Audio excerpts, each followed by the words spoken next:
Hi friends, welcome back to our channel. Hi అండి. Hi friends, ఈరోజు అయితే మనమైతే బయాలజికల్ సైన్స్ ఇది మన డిఎస్కి యూజ్ అయ్యే బిట్స్ అండి ఇవన్నీ కూడా. సో సముద్ర ప్రాంతాల్లో మనం కొన్ని చూద్దాం అనమాట. వాటిలో నివసించే జంతువులు, వాటి యొక్క మండలాలు ఎలా ఉంటాయనేది చూద్దామండి. చూడండి, మనకు చాలా చాలా ఇంపార్టెంట్.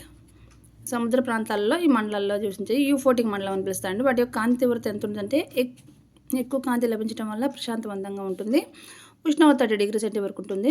లోతు 0 to 200 mm వరకు ఉంటుంది. నివసించే మొక్కలు, జంతువులు, ప్లవకాలు, ప్లనేరియా, డాల్ఫిన్లు, ఎగిరే చేపలు, పచ్చ తాబేళ్ళు, సీ యానిమల్స్ అండి. మనకి దీంట్లో నివసించే జంతువులు అనమాట.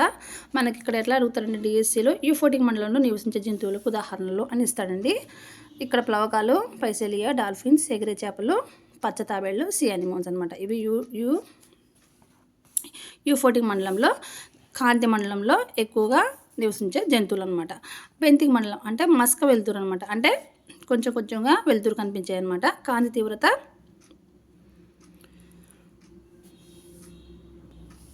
ఇక్కడ మనకి కాంతి తీవ్రత వచ్చేసి తక్కువ కాంతి లభించడం వల్ల కొంత చీకటిగా ఉంటుంది. ఇక్కడ మనకి ఉష్ణోగ్రత ఎంతవరకు ఉంటుందంటే 4 degree centigrades to 39 degree centigrades. ఇక్కడ 200, ఇక్కడ లోతు మనకి 200 మీటర్స్ నుంచి 2000 మీటర్స్ వరకు ఉంటుందండి. ఇక్కడ నివసించే జీవులు తిమింగలాలు, దీపపు చేపలు, ఎరుపు గోధుమ వర్ణ కలుపు మొక్కలు, సముద్రపు దోస, చేపలు, కోమటి సంచులు, ఆక్టోపస్ స్పంజికలు, పగడాలు మొదలగునవన్నీ ఇక్కడ జీవిస్తాయండి. ఇక్కడ మనకి ఏ విధంగా అడుగుతారంటే సేమ్ అండి. బెంతియాల మండలంలో నివసించే జంతువుల పేర్లు: తిమింగలాలు, దీపపు చేపలు, ఎరుపు గోధుమ వర్ణపు కలుపు మొక్కలు, సముద్రనాచు, చేపలు, కోమటి సంచులు, నెక్స్ట్ వచ్చి ఆక్టోపస్ స్పంజికలు, పగడాలు, ఇవన్నీ అని మనకి తక్కువ వెలుతురు అంటే మసకాల వెలుతురులో నివసించే బెంతిక్ మండలంలో కనిపిస్తాయండి. నెక్స్ట్ వచ్చి అబసైల్ మండలం. ఇది కాంతిరహిత, అసలు కాంతి అనేది ఉండదన్నమాట. అసలు కాంతి లభించకపోవడం అనమాట. అంటే చీకటిగా ఉంటుందన్నమాట. ఇక్కడ ఉష్ణోగ్రత 2 డిగ్రీ సెంటీగ్రేడ్ నుంచి 3 డిగ్రీ సెంటీగ్రేడ్స్ వరకు ఉంటుంది. ఇక్కడ లోతు వచ్చేసి 2000 మీటర్స్ వరకు నుంచి 6000 మీటర్స్ వరకు ఉంటుందండి. ఇక్కడ నివసించే జంతువులు బ్రిటిష్ నక్షత్రం, అంగుళ చేప, త్రిపాద చేపలు. గుర్తుపెట్టుకోవాలండి. ఇక్కడ మనం యూఫోటిక్ మండలం నివసించే జంతువులు ప్లవకల, ప్లనేరియా, డాల్ఫిన్స్, ఎగిరే చేపలు, పచ్చ తాబేళ్ళు, సీ యానిమల్స్. నెక్స్ట్ వచ్చేసి బెంతిక్ మండలంలో నివసించే జంతువులు ఉదాహరణలు అంటే మనకి తిమింగలాలు, దీపపు చేపలు, గోధుమ చేప మొక్కలు, సముద్రపు చేపలు, కోమటి సంచులు, ఆక్టోపస్ స్పంజికలు అండి. నెక్స్ట్ వచ్చేసి స్పంజికలు, ప్లవకాలకు డిఫరెంట్ తెలుసుకోండి. ప్లవకాలు మాత్రమే మనకి యూఫోటిక్ మండలం. బెంతిక్ మండలంలో స్పంజికలు. గుర్తుపెట్టుకోండి, కన్ఫ్యూజ్ అవ్వద్దు. నెక్స్ట్ కంపల్సరీగా మనకి నెక్స్ట్ డిఎస్సి కంపల్సరీగా దాంట్లో బిట్స్ మాత్రం కంపల్సరీగా వస్తాయండి. అబసైల్ మండలంలో బ్రిటిల్ నక్షత్రం, నెక్స్ట్ అంగుళ చేప, త్రిపాది మొక్కలు, చేపలు మొదలగునవి నివసిస్తాయి. నెక్స్ట్ వచ్చేసి మనకైతే ఎక్కువ అండి కాలుష్యాల్లో కూడా మనకి ఎక్కువ లాస్ట్ డిఎస్సిలో మనకైతే కాలుష్యం గురించి కూడా చాలా అడిగాడండి బిట్స్ అనేది. సో కాలుష్యాల్లో కూడా మనకి చాలా ఇంపార్టెంట్ అండి ఇది కూడా. కాలుష్యం గాల్లో తేలియాడే రేణువులు ఏంటంటే సస్పెండెడ్ పార్టికల్ మ్యాటర్ అనమాట. కాలుష్యం వెలువడే స్థానం ఏంటంటే వాహనాలు. ఇక్కడ చూడండి, మనకి గాల్లో తేలియాడే రేణువులు. కాలుష్యం వెలువడే స్థానం అంటే వాహనాలు, విద్యుత్ కేంద్రాలు, బాయిలర్, సిమెంట్ కర్మాగారాలు, కంకర మరియు ఇసుక తయారీ క్వారీలు అనమాట. నెక్స్ట్ వచ్చేసి కాలుష్యం పదార్థాలు క్లోరిన్ అండి ఇది. నెక్స్ట్ సముద్ర ఉత్పత్తులు, క్లోరిన్ తొలగించే ప్రక్రియలు, పేపర్ మిల్లులోని వ్యర్థ పదార్థాలు మండించడం వలన సముద్రాల్లో మనకి క్లోరిన్ అనేది విడుదలయ్యి మనకి కాలుష్యానికి అనేది కారణమవుతున్నాయండి. నెక్స్ట్ వచ్చి ఫ్లోరైడ్స్ ఎరువులు మరియు అల్యూమినియం తయారీ పరిశ్రమలు.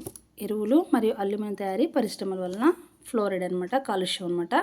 నెక్స్ట్ వచ్చేసి సల్ఫర్ డైఆక్సైడ్, విద్యుత్ కేంద్రాలు, బాయిలర్స్.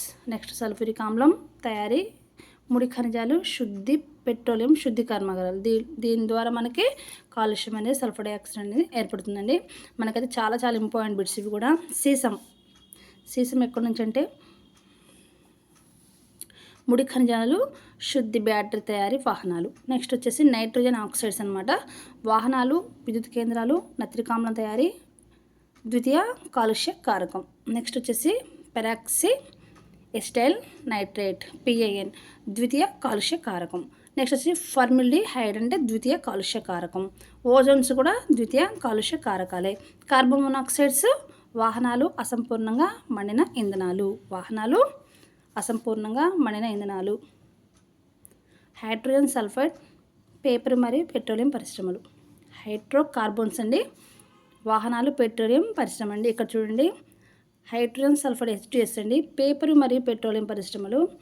హైడ్రోకార్బన్స్ వాహనాలు, పెట్రోలియం పరిశ్రమలు. నెక్స్ట్ వచ్చేసి అమ్మోనియమ్స్ రసాయనిక ఎరువులు పరిశ్రమ, కుళ్ళిన జంతు వృక్ష కర్యాభారం నుంచి మనకి ఈ యొక్క వ్యర్థ పదార్థాలు అనేది కాలుష్యం అనేది మనకు వస్తుందండి. సో మనకి చూడండి మనకైతే ఇవి చాలా ఇంపార్టెంట్. కార్బన్ మోనాక్సైడ్ వచ్చేసి వాహనాలు, అసంపూర్ణంగా మండిన ఇంధనాలు. హైడ్రోజన్ సల్ఫైడ్ H2S ఏమో పేపరు మరియు పెట్రోలియం పరిశ్రమ నుంచి వస్తాయి. నెక్స్ట్ వచ్చి హైడ్రోకార్బన్స్ ఏమో వాహనాలు, పెట్రోలియం పరిశ్రమలు. ఇక్కడ కన్ఫ్యూజ్ అవ్వద్దండి. చూసారు కదా ఫ్రెండ్స్, ముడి చమురు వల్ల సముద్ర జల కాలుష్యం. చమురు రవాణా చేసే ఓడలు విచిత్రమైన బయట నుంచి వచ్చే చమురు సముద్రపు నీటి తీర ఆవరణ వ్యవస్థలను హాని కలుగజేస్తాయి. ఇవన్నీ మనకి ఇవి తెలిస్తే చాలండి. ఇవి తెలిస్తే మనకి ఆల్మోస్ట్ మనకి ఒక బిట్ వచ్చేసినట్లు అనమాట. సో ఫ్రెండ్స్ చూసారు కదా ఫ్రెండ్స్, ఇలాంటి మరిన్ని వీడియోస్ కోసం please like, share and subscribe.